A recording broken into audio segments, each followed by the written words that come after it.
Hello, आप सभी कैसे हैं। आप सभी का मेरे यूट्यूब चैनल BHU एकेडमी में स्वागत है। आज हम लोग रेलवे एग्ज़ाम के लिए केमिस्ट्री के 30 महत्वपूर्ण जीके जीएस के प्रश्नों को देखेंगे। ये सभी प्रश्न होने वाले आगामी रेलवे एग्ज़ाम के लिए बेहद ही महत्वपूर्ण होने वाले हैं, तो वीडियो अंत तक ज़रूर देखिएगा और कमेंट करके मुझे बताइएगा कि आपको 30 प्रश्नों में से कितने प्रश्नों के सही जवाब पता थे। तो चलिए आइए एक एक करके शुरू करते हैं। निम्नलिखित में से किसको पेंसिलों में प्रयुक्त किया जाता है? इसका राइट आंसर क्या है? तो निम्न में से किसका प्रयोग पेंसिल में प्रयुक्त किया जाता है, जिसके द्वारा लिखा जाता है पेंसिल? इसका सही जवाब क्या है? तो ऑप्शन बी, ग्रेफाइट का प्रयोग किया जाता है। यानी सही जवाब ऑप्शन बी हो जाएगा। ग्रेफाइट का प्रयोग पेंसिलों में प्रयुक्त किया जाता है। ग्रेफाइट जो होता है यह आपका क्या होता है? तो कार्बन का एक अपरूप होता है। इस बात को भी आप लोग याद रखिएगा। किस तत्व को रसायन विज्ञान में आवारा तत्वों की संज्ञा दी गई है? इसका सही जवाब क्या है? तो कौन सा तत्व है जिसे रसायन विज्ञान में आवारा तत्वों की संज्ञा दी गई है? तो इसका सही जवाब ऑप्शन सी हो जाएगा, हाइड्रोजन को। यानी हाइड्रोजन तत्व को रसायन विज्ञान में आवारा तत्वों की संज्ञा दी गई है। करेक्ट आंसर ऑप्शन सी हो जाएगा। कांसा ब्रोंज किसका मिश्रण होता है? इसका करेक्ट आंसर क्या है? तो कांसा ब्रोंज जो होता है यह आपका मिश्रण तांबा एवं टीन का होता है। यानी सही जवाब ऑप्शन ए होगा। ब्रोंज, कांसा, तांबा एवं टीन का मिश्रण होता है। बेकिंग सोडा, खाने का सोडा का रासायनिक सूत्र क्या है? बेहद ही महत्वपूर्ण प्रश्न है, कई बार पूछा गया है। बेकिंग सोडा, खाने के सोडे का रासायनिक नाम जो है आपका NaHCO3 होता है। यानी सही जवाब आपका ऑप्शन बी हो जाएगा। बेकिंग सोडा, खाने का सोडा का रासायनिक सूत्र NaHCO3 होता है। प्याज लहसुन में गंध किस तत्व की उपस्थिति के कारण होता है? इसका राइट आंसर क्या है? तो प्याज लहसुन में जो गंध होता है वह किस तत्व की उपस्थिति के कारण होता है? तो करेक्ट आंसर ऑप्शन बी हो जाएगा। पोटेशियम की उपस्थिति के कारण प्याज में और लहसुन में गंध होता है। निम्न में से कौन सा तत्व सर्वाधिक विद्युत ऋणात्मक है? अगर आप लोगों को ये वीडियो पसंद आए तो एक लाइक ज़रूर कीजिएगा और अगर आप इस चैनल पर नए होंगे तो सब्सक्राइब भी कर लीजिएगा। निम्न में से कौन सा तत्व सर्वाधिक विद्युत ऋणात्मक है? तो इसका सही जवाब क्या है? Option B, fluorine. फ्लोरीन जो होता है वह सर्वाधिक विद्युत ऋणात्मक तत्व है। निम्नांकित में से कौन हाइड्रोजन का समस्थानिक नहीं है? आपके ऑप्शंस हैं प्रोटियम, ड्यूटेरियम, ट्रेसियम, ट्राइट्रियम। इसका राइट आंसर क्या है? तो निम्न में से कौन हाइड्रोजन का समस्थानिक नहीं है? तो करेक्ट आंसर क्या हो जाएगा? Option C, ट्रेसियम। ट्रेसियम क्या होता है? तो हाइड्रोजन का समस्थानिक नहीं होता है। प्रोटियम, ड्यूटेरियम और ट्राइटियम क्या है? ये तीनों हाइड्रोजन के समस्थानिक हैं, लेकिन ट्रेसियम नहीं है। हाइड्रोजन बम किसके द्वारा विकसित किया गया था? इसका करेक्ट आंसर क्या है? तो हाइड्रोजन बम को विकसित किया गया था एडवर्ड टेलर के द्वारा। यानी सही जवाब क्या होगा? ऑप्शन ए हो जाएगा। एडवर्ड टेलर के द्वारा हाइड्रोजन बम को विकसित किया गया था। पदार्थ का परमाणु सिद्धांत किसने प्रतिपादित किया? इसका सही जवाब क्या है? तो पदार्थ का परमाणु जो सिद्धांत होता है इसको प्रतिपादित किया था जॉन डाल्टन ने। यानी सही जवाब क्या होगा? ऑप्शन सी हो जाएगा। पदार्थ का परमाणु सिद्धांत जॉन डाल्टन के द्वारा प्रतिपादित किया गया।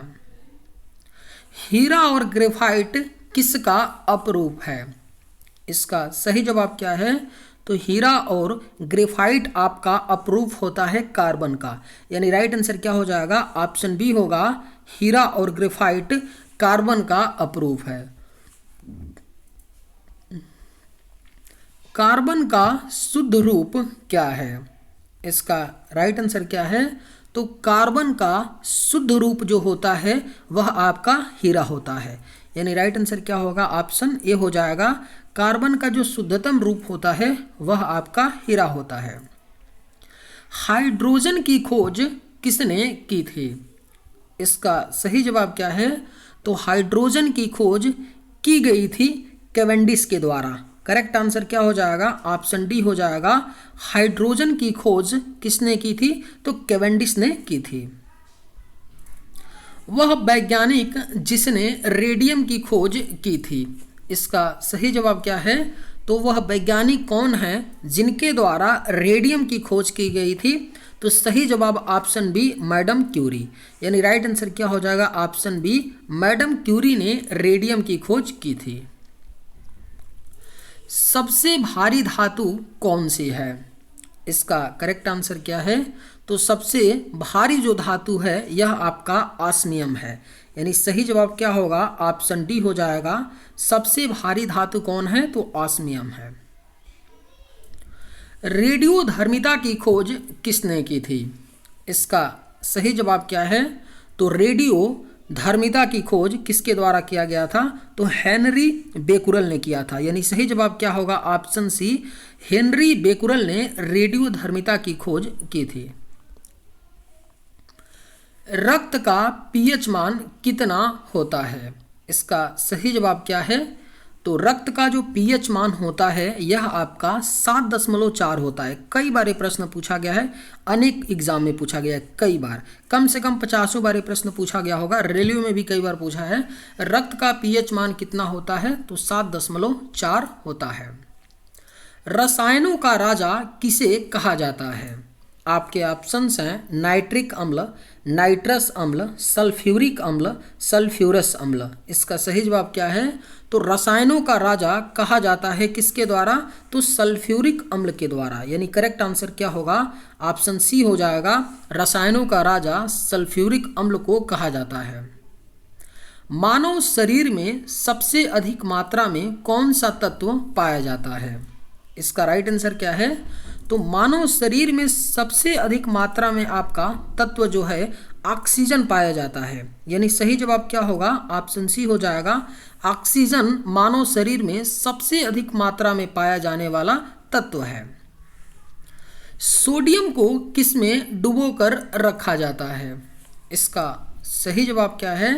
तो सोडियम को डुबोकर रखा जाता है मिट्टी के तेल में। करेक्ट आंसर क्या हो जाएगा? ऑप्शन डी होगा। सोडियम को मिट्टी के तेल में डुबोकर रखा जाता है। निम्नलिखित जीवाश्म ईंधन में से कौन स्वच्छतम ईंधन है? इसका करेक्ट आंसर क्या है?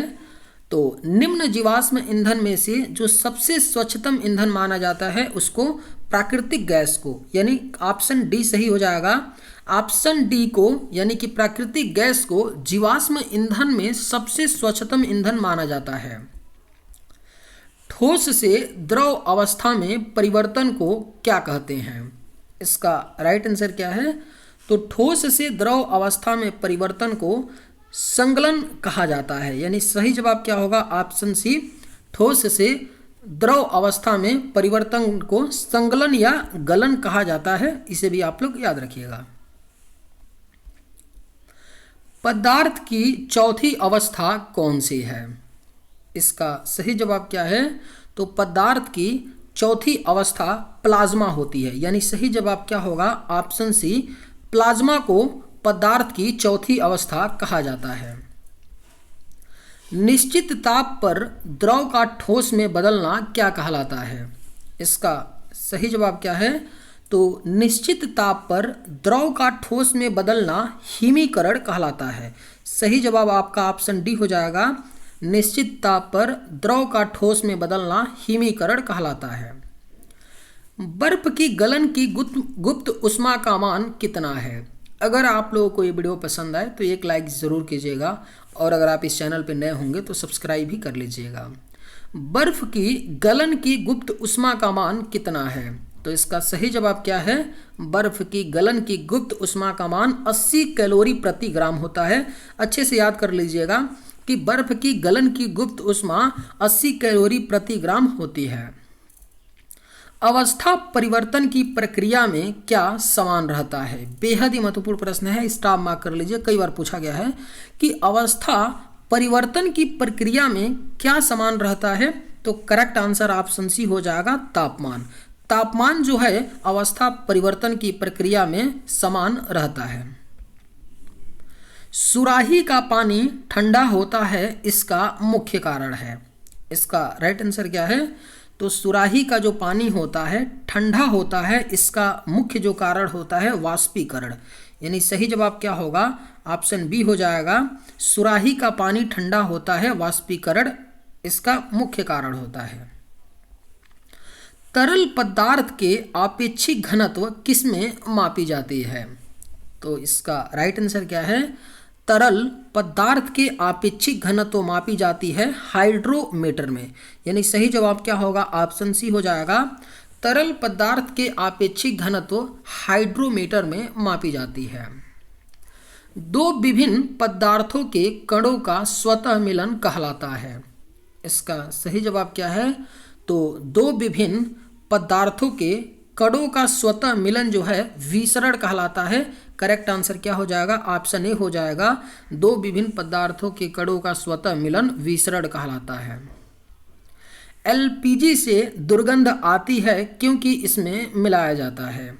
इसका सही जवाब क्या है?